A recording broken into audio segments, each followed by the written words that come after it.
Ô, Márcio, vamos lá, vamos ao assunto, meu irmãozinho. Aqueles atos lá malucos do dia 8 de janeiro, depredação das sedes dos três poderes e tal. Além da investigação, tem CPMI programada para tal, não?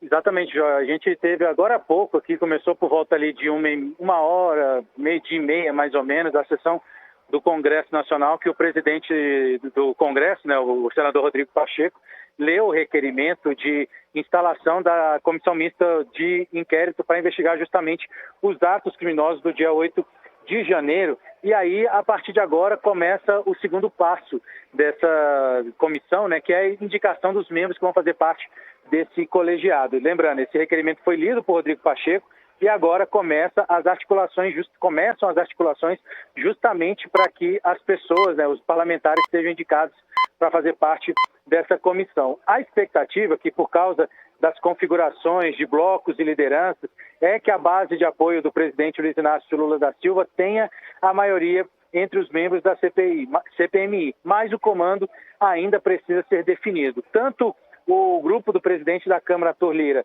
quanto o grupo do senador Renan Calheiros, né, querem indicar o relator dessa comissão. Inicialmente, a gente lembra que o governo do presidente Lula era contrário à criação da CPI, mas tudo mudou depois da divulgação daquelas imagens do circuito interno do Palácio do Planalto durante os atos criminosos do dia 8. Né? As imagens mostraram, então, ministro do Gabinete de Segurança Institucional, Gonçalves Dias, e, além disso, né, servidores do GSI interagindo com os vândalos, o que acabou culminando aí com a primeira queda de ministro do governo Lula. A partir daí, também ganhou força entre a base governista a percepção de que seria muito custoso trabalhar contra a instalação dessa CPI, né, a adesão dos congressistas em relação à CPI, já que para eles a instalação seria inevitável. O requerimento de instalação foi apresentado pelo deputado federal André Fernandes, do PL do Ceará, que é opositor ao presidente Lula, que afirmou que tem aí o apoio de 235 deputados e 37 senadores. Depois da leitura do requerimento aqui no plenário da Câmara, o plenário do Congresso, alguns parlamentares falaram aqui sobre a criação dessa CPMI. Quem falou também, o petista, né, Jacques Wagner, da base do governo, falou que essa CPI era desnecessária, que tudo já está sendo investigado, que não precisava gastar tempo para fazer essas investigações, mas defendeu que quem vai sair perdendo, vamos dizer assim, dessa CPI vai ser a oposição, já que vai ficar claro, segundo ele, né, que quem comandava essas ações de depredação aqui do Congresso Nacional é justamente apoiadores da oposição. E também quem falou foi um senador oposicionista, Rogério Marinho, falando que o PL, né, ele é membro do PL, vai trabalhar para mudar essa configuração de lideranças e blocos partidários. Isso porque há alguns dias o senador Randolfo Rodrigues, que é líder do governo aqui no Congresso,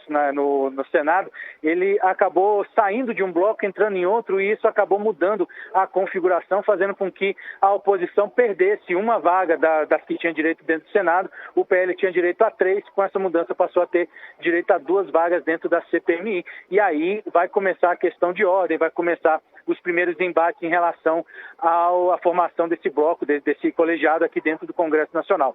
Como eu falei, né, essa CPMI, o requerimento foi lido agora há pouco, então a expectativa é que a partir da semana que vem, principalmente a partir do dia 2 de maio, né, a gente tem o feriado dia 1º na segunda, os parlamentares voltam para Brasília no dia 2, então a partir do dia 2 a expectativa é que esses membros sejam conhecidos aqui no Congresso Nacional e também a expectativa é que o governo tenha mais membros, né, mais parlamentares trabalhando nessa CPI do que a oposição.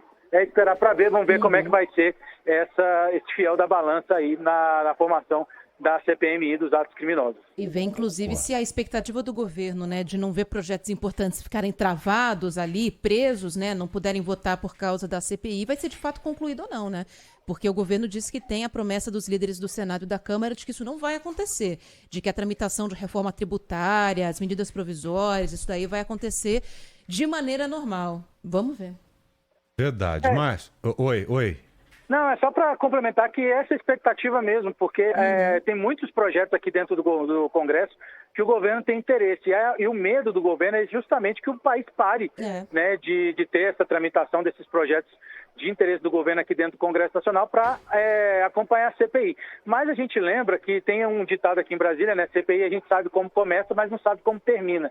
Então, existe a possibilidade dessa CPI ganhar força, enfim, de alguma maneira, e aí começar a atrapalhar os planos do governo. Mas tudo isso a gente vai começar a saber só na semana que vem, se é que essa CPI vai ser do jeito que a oposição está falando.